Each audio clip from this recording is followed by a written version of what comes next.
Hello friend. आज मैं आप लोगों को मल्टीपल चॉइस के क्वेश्चन की प्रैक्टिस आपको कराऊंगा, क्योंकि इस समय के जितने भी एग्जाम्स हो रहे हैं आईटीआई से रिलेटेड, चाहे वो कंपटीशन के एग्जाम हो या फिर आपके आईटीआई के एग्जाम्स हो, सारे पेपर्स जो होते हैं वो मल्टीपल चॉइस के आधार पे बनाए जाते हैं। सन 2012 और 14 के पहले जितने भी आपके आईटीआई के पाठ्यक्रम के एग्जाम्स होते थे, जब आपकी ट्रेनिंग पूरी हो जाती थी, उसके बाद जब आपका इवैल्यूएशन होता था, आपका मूल्यांकन होता था, उस समय जो क्वेश्चन होते थे वो विस्तृत उत्तरीय क्वेश्चन और लघु उत्तरीय क्वेश्चन के आधार पर ही होते थे। आपको अपने क्वेश्चन का आंसर जो होता था वो अपने विचारों की अभिव्यक्ति के अनुसार कुछ पॉइंट्स को लिख करके देना होता था। लेकिन 12 और 14 के बाद जब इसको सेमेस्टर एनसीईआरटी भारत सरकार ने जब इसको सेमेस्टर के रूप में डिवाइड कर दिया, तब आपके पेपर जो है मल्टीपल टाइप के हो गए, ऑप्शनल हो गए। विकल्प को चूज करके ही आपको आंसर देना होता था और ओमार सीट के ऊपर ही आपको अपने ऑप्शन का सही उत्तर चूज करके क्लिक करना होता था। सेमेस्टर हुआ और सेमेस्टर के बाद अब उसी पैटर्न को बदल करके आपके एग्जाम्स को एनुअल कर दिया गया। लेकिन यहां पर भी आपका जो मूल्यांकन होगा वो ऑप्शन के आधार पे ही किया जाएगा। इसलिए ट्रेनीज की उपयोगिता को देखते हुए हम लोग आपको कुछ पॉइंटली कुछ टॉपिक्स वाइज वीडियो प्रोवाइड कराए हैं। साथ साथ आपको ऑप्शनल वीडियो भी देखने के लिए मिल सकती है। तो आइए थिएटर फर्स्ट सेमेस्टर के पहले चैप्टर्स में सेफ्टी में कुछ ऑप्शनल क्वेश्चन हैं जिससे हम आपको अवगत कराएंगे। जैसे यहां पे है, व्यक्तिगत सुरक्षा कौन सी है। क्वेश्चन नंबर फर्स्ट में व्यक्तिगत सुरक्षा कौन सी है। तो सुरक्षा कई प्रकार की होती है, जैसे सामान्य सुरक्षा नियम, हैंड टूल्स से सुरक्षा, मशीनों से सुरक्षा, इलेक्ट्रिक पावर से सुरक्षा और भार उठाने के लिए सुरक्षा। लेकिन इस क्वेश्चन में जो दिया है उसमें ऑप्शन नंबर बी,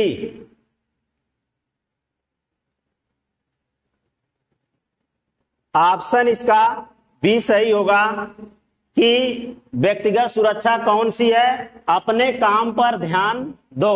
व्यक्ति का अगर अपने काम पर ध्यान देता है तो वो सारी सुरक्षाएं अपने काम को सही तरीके से करेगा और दुर्घटना नहीं हो सकती है, सुरक्षित ढंग से कर सकता है। दूसरा क्वेश्चन है,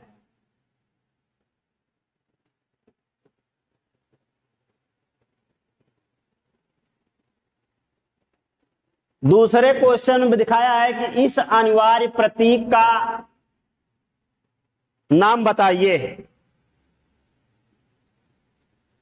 जो फिगर में आपको त्रिभुजाकार दिखाई दे रहा है, इसको दिखाना है कि क्या है ये प्रतीक आपको क्या बता रहा है?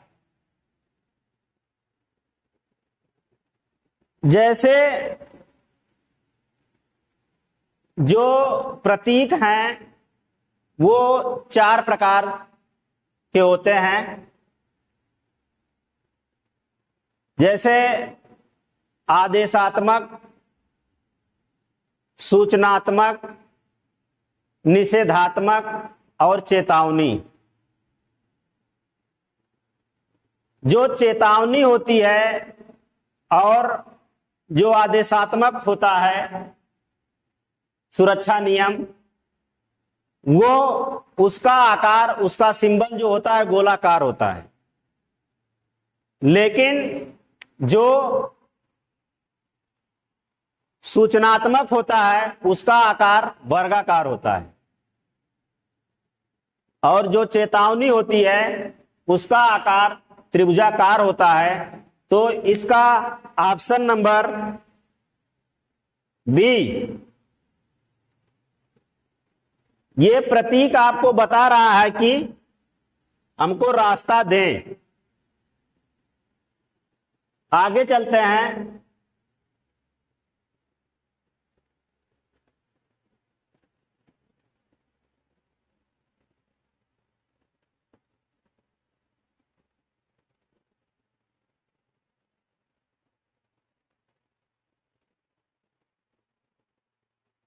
ज्वलनशील लिक्विड ठोस को वर्गीकृत किया जाता है।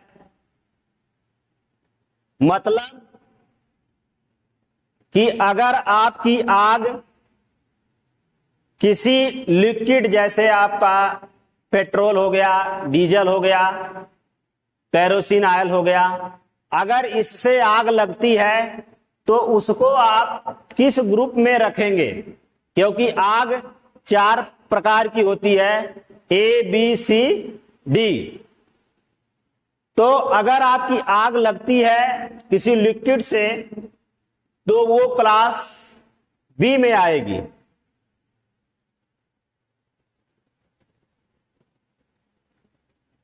ये क्लास बी में आएगी। मतलब तेल से लगी हुई आग को हम क्लास बी में रखते हैं।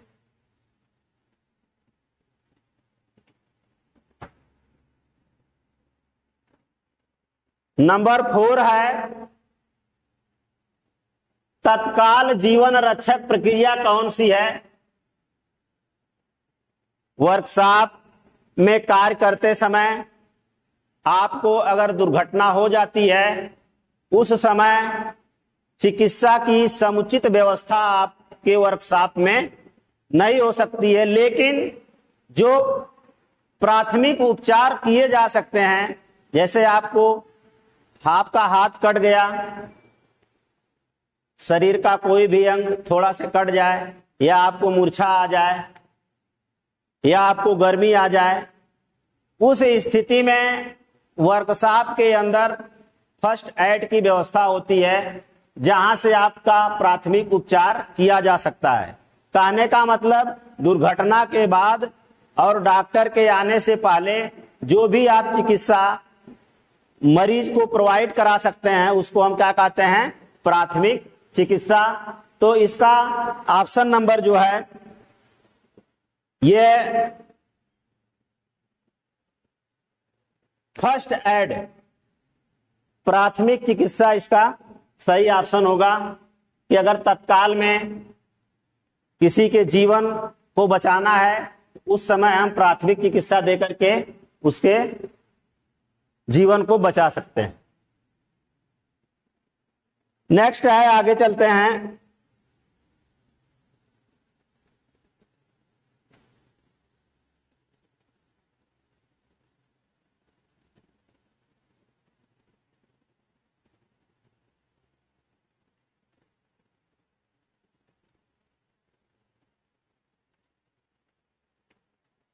क्वेश्चन नंबर 5 में दिया है कि इस चेतावनी प्रतीक का नाम क्या है? मतलब एक प्रतीक क्वेश्चन नंबर 5 में आपको दिया गया है। यहां पे देखिए, ये बता रहा है कि काम किया तो जा रहा है, लेकिन आपको चेतावनी दी जा रही है कि यहां पे सेफ्टी रूल्स का प्रयोग नहीं किया गया है। जो मशीन है उसके गतिशील पार्टों पर सेफ्टी गार्ड्स का प्रयोग नहीं किया गया है। जैसे मशीनों पे चलती हुई बेल्ट, पुल्ली, गियर इत्यादि जो मूविंग पार्ट हैं, अगर उस पे सेफ्टी गार्ड का प्रयोग नहीं किया जाएगा तो वहां से दुर्घटना हो सकती है। इसलिए इसका ऑप्शन नंबर जो है अनगार्डेड, मतलब गार्डेड नहीं किया गया, सुरक्षा नहीं है, यह अनगार्डेड है। इससे दुर्घटना होने की संभावना बन सकती है।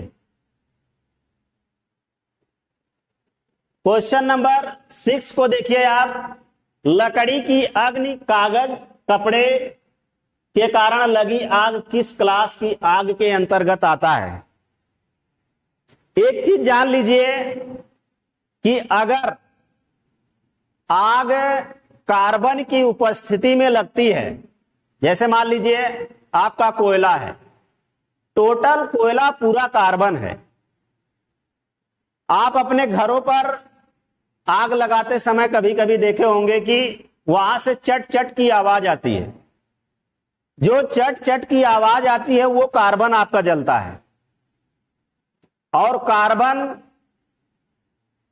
उन्हीं स्थानों पे पाया जाता है जो आपके ऑप्शन में दिया गया, जैसे लकड़ी, कागज, कपड़ा।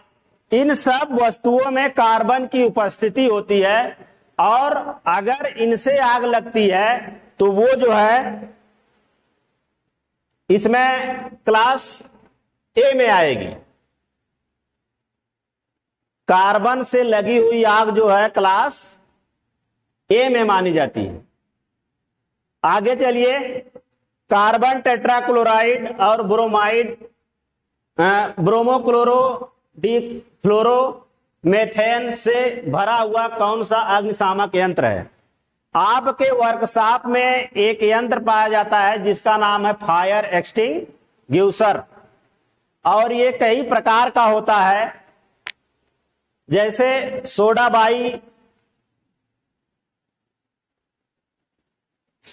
By carbonate, foam fire, CTC, dry chemical extinguisher. तो जो सोडा एक्सटिंग्विशर होता है, सोडा एसिड एक्सटिंग्विशर होता है, उसमें सोडियम बाइकार्बोनेट का घोल भरा होता है। जो फोम फायर एक्सटिंग्विशर होता है उसमें सोडियम बाइकार्बोनेट और एल्युमिनियम सल्फेट का घोल भरा होता है। जो सीटीसी फायर एक्सटिंग्विशर होता है उसमें कार्बन टेट्रा क्लोराइड का घोल भरा होता है, और जो ड्राई केमिकल फायर एक्सटिंग्विशर होता है उसमें CO2 और सीटी और कार्बन टेट्रा क्लोराइड दोनों कॉम्बिनेशन के रूप में भरे जाते हैं। लेकिन अगर कार्बन टेट्रा क्लोराइड के साथ ब्रोमो क्लोरो डिफ्लोरो अगर भरा हुआ है तो वो जो है आपका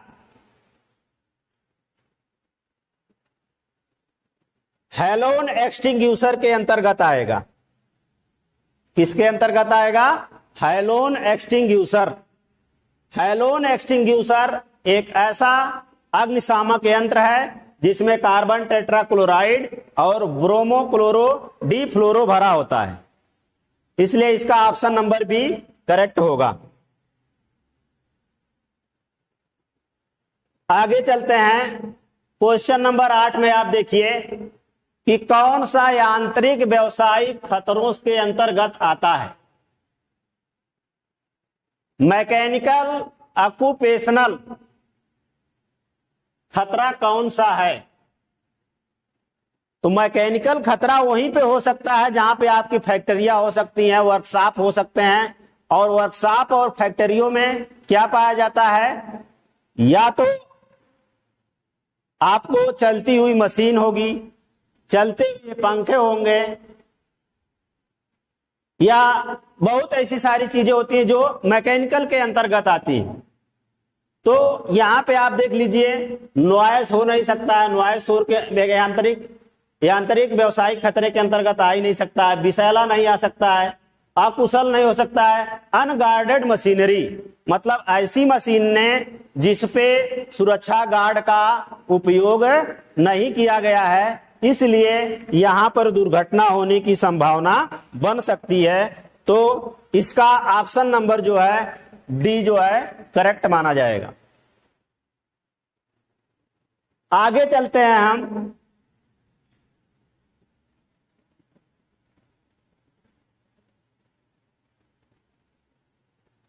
क्वेश्चन नंबर 9 को जरा देखिए। घायल व्यक्ति के रक्तस्राव को कैसे रोकते हैं? व्यक्ति के साथ कई तरह की दुर्घटनाएं हो सकती हैं। वो जल सकता है, चाहे रगड़ करके या किसी ताप से, वो झुलस सकता है किसी ज्वलनशील लिक्विड से, जैसे तेल से अगर कोई व्यक्ति जलता है तो उसको हम कहते हैं झुलस गया। रगड़ करके कोई उसका अंग विक्षिप्त हो गया तो उसको हम क्या कहते हैं? जल गया। इसी तरह से अगर मान लीजिए व्यक्ति को चोट लग गई और उसका रक्त जो है रुक नहीं रहा है, उस स्थिति में हम उसके रक्तस्राव वाले स्थान को हम दबा करके, प्रेशर दे करके हम क्या करते हैं? उसके रक्तस्राव को रोक सकते हैं। तो इस तरह से इसका ऑप्शन नंबर ये डी सही माना जाएगा। क्वेश्चन नंबर 9 का ऑप्शन नंबर डी करेक्ट होगा।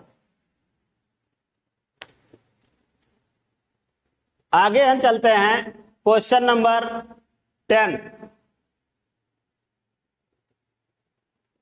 कह रहा है इस चिन्ह का नाम क्या है?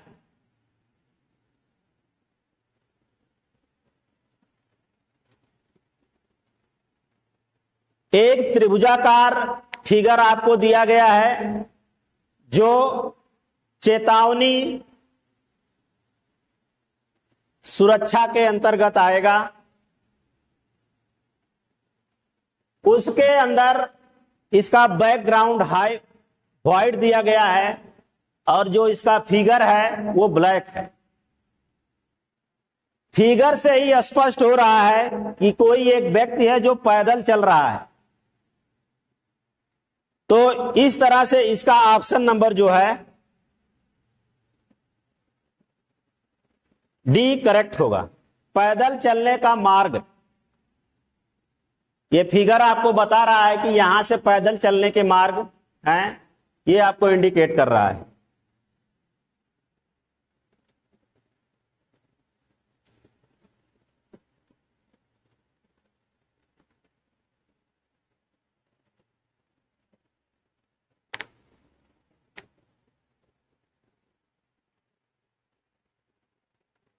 क्वेश्चन नंबर 11 पे आइए। आग लगने के 3 कारक क्या हैं? दोस्तों आपको पता है कि अगर आपको आग लगानी है तो वहां पे 3 कारक का होना अनिवार्य है। जैसे मान लीजिए आपको एक बंद कोठरी में बैठा दिया जाए और आपको ऑक्सीजन दे दिया जाए और ईंधन दे दिया जाए तो आग आप नहीं लगा सकते हैं, क्योंकि उसके साथ ज्वलनशील ताप नहीं है। कहने का मतलब कि अगर आपको आग लगानी है तो ऑक्सीजन, ईंधन और ताप तीनों की आवश्यकता होगी। आप देखे होंगे कभी कभी कोई व्यक्ति जब जलने लगता है तो उसको क्या करते हैं? कंबल से या किसी ऐसे वस्तु से ढक देते हैं कि उसके अंदर ऑक्सीजन ना जा सके, और ऑक्सीजन नहीं जाएगी तो जब तक ईंधन रहेगा तब तक वो जलेगा या फिर तुरंत बुझ जाएगा। इसलिए आग को लगाने के लिए आपको 3 कारक का होना अनिवार्य है: ईंधन, उष्मा और ऑक्सीजन। इस तरह से इसका option number first A is correct answer. Question number 11 का ऑप्शन ए सही होगा। अगर आपको आग लगानी है तो ईंधन, उष्मा और ऑक्सीजन की उपस्थिति में ही आप आग लगा सकते हैं, अन्यथा आग नहीं लगेगी। क्वेश्चन आइए 12 पे आप, गोल्डन आवर्स की अवधि को क्या कहा जाता है? काम करते समय दुर्घटनाएं होती हैं और ये असामयिक होती हैं। व्यक्ति को नहीं पता चलता है कि कितने समय बाद हमारी एक्सीडेंट हो जाएगा हमारे साथ या दुर्घटना हो जाएगी। तो क्वेश्चन में कह रहा है कि गोल्डन आवर्स की अवधि को क्या कहा जाता है? काम करते समय एक्सीडेंट होने के 30 मिनट पहले का जो समय होता है वो आपका गोल्डन आवर्स माना जाता है। इस तरह से इसका option number B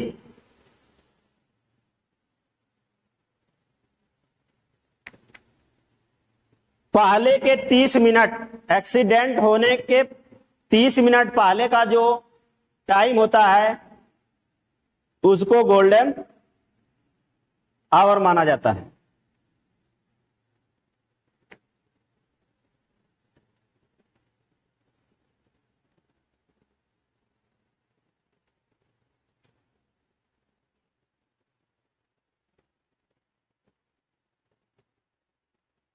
question number 13 पे आइए, कार्यस्थल पर दुर्घटना से बचने का पहला कदम क्या हो सकता है?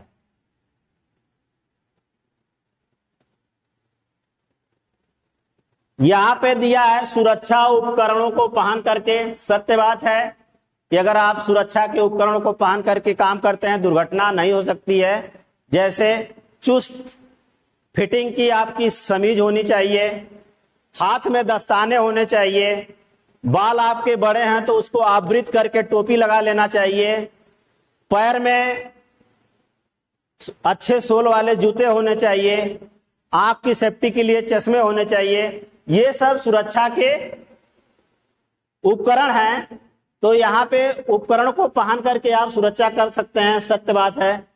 चीजों को अपने तरीके से करना यह भी सही है। सुरक्षा सावधानियों का पालन करके अत्याधुनिक कुशल काम करने के अभ्यास के साथ चीजें पहनकर, सब लगभग चारों ऑप्शन करेक्ट दिख रहे हैं। लेकिन अगर ऑप्शन नंबर ए, सी और डी को अगर ऑप्शन नंबर बी में इंक्लूड किया जाए इसमें, तो ये तीनों ऑप्शन इसके अंतर्गत आ सकते हैं। अगर चीजों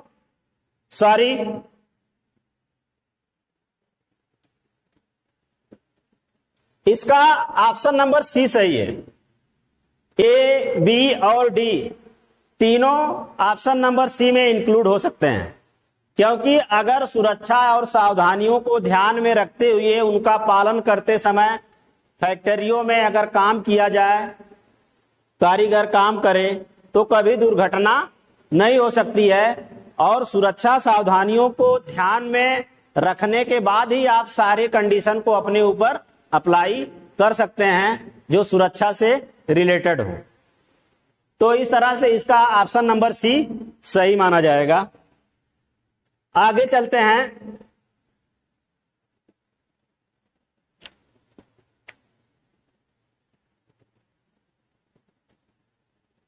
यह प्रतीक क्या दर्शाता है? देख रहे हैं, ये फिगर्स आपके सामने दिया गया है। इस तरह से आपके एग्जाम्स में भी आ सकता है। बता रहा है कि ये फिगर क्या दर्शाता है। तो ये फिगर आपको बता रहा है कि रास्ता दें। अगर इस तरह से आपके एग्जाम्स में आ जाए तो आप इसको समझ लीजिए कि ये आपसे क्या कह रहा है, रास्ता देने के लिए कह रहा है। और इस तरह से इसका ऑप्शन नंबर बी जो है करेक्ट माना जाएगा।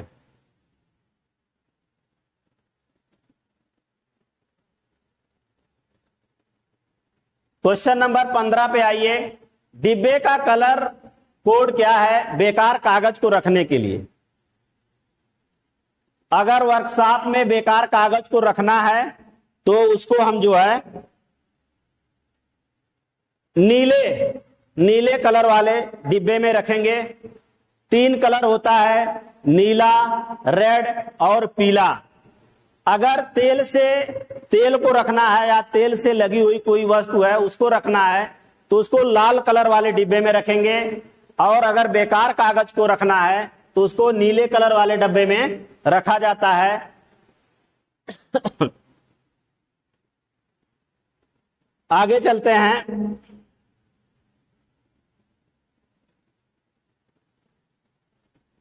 क्वेश्चन नंबर 16, यह रोड साइन किस तरह का है? साइन मतलब एक सिंबल दिया गया है। यहां पे देखिए, यहां पे एक सिंबल दिया गया है जो रोड से रिलेटेड है और पूछ रहा है कि ये क्या आपको बता रहा है। हमने अभी कुछ समय पहले आपको बताया कि सूचनात्मक, आदेशात्मक, सूचनात्मक, चेतावनी और निषेधात्मक, ये 4 सिंबल्स होते हैं जो आपको सही तरह से काम करने का या उसको करने के लिए गाइड करते हैं। तो हमने बताया कि जो सूचनात्मक होता है उसका आकार जो है वर्गाकार होता है, बैकग्राउंड उसका ब्लैक होता है और जो सिंबल है वो भी ब्लैक कलर का होता है, बैकग्राउंड उसका व्हाइट होता है। इस तरह से ये आपको बता रहा है कि सूचनात्मक, आपको सूचना दी जा रही है, ये सूचनात्मक चिन्ह के अंतर्गत आएगा। अतः इसका ऑप्शन नंबर डी करेक्ट माना जाएगा।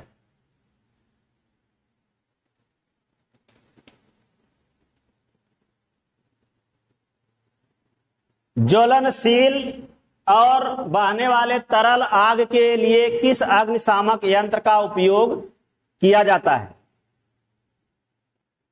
हमने अभी अभी आपको बताया कि अगर आग जो है डीजल से लगती है, पेट्रोल से लगती है, केरोसिन ऑयल से लगती है, तो उसको बुझाने के लिए हम फोम फायर एक्सटिंग्विशर का प्रयोग करते हैं। यहां पे इसका ऑप्शन नंबर ए जो है करेक्ट माना जाएगा। अगर आग किसी लिक्विड, तरल या तरल पदार्थ से लगी हुई है तब उसको बुझाने के लिए फोम फायर एक्सटिंग्विशर का प्रयोग हम कर लेते हैं। नेक्स्ट है क्वेश्चन नंबर 18। देखिए, प्राथमिक चिकित्सा के एबीसी में ए क्या दर्शाता है? प्राथमिक चिकित्सा एबीसी में ए क्या दर्शाता है?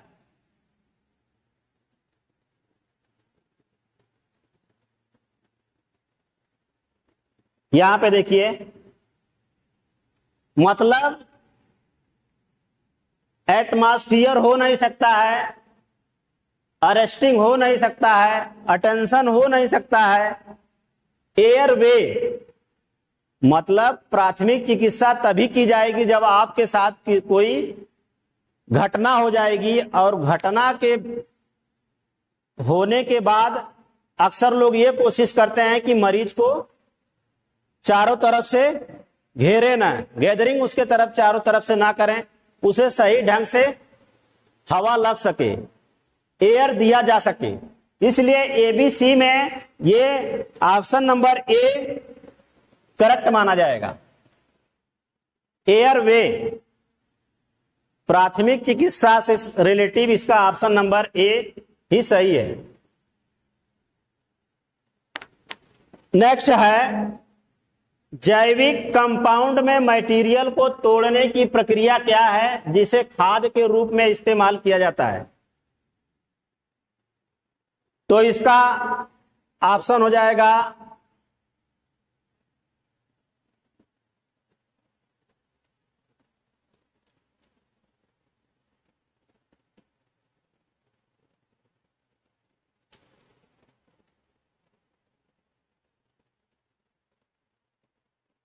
कंपोस्टिंग। कंपोस्टिंग ही इसका करेक्ट आंसर होगा। नेक्स्ट एंड लास्ट क्वेश्चन 20 पे आते हैं हम।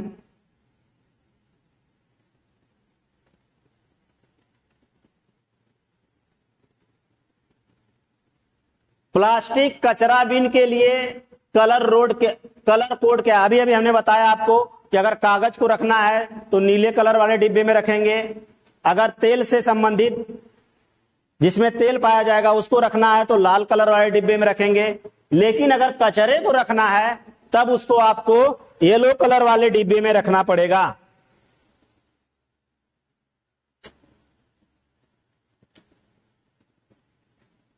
इस तरह से इसका ऑप्शन नंबर डी सही होगा। यहीं पे हम अपने इस टॉपिक्स को खत्म करते हैं। आगे का आप ऑप्शनल क्वेश्चन लेकर के अगली वीडियो में हम फिर हाजिर होंगे। Thank you very much.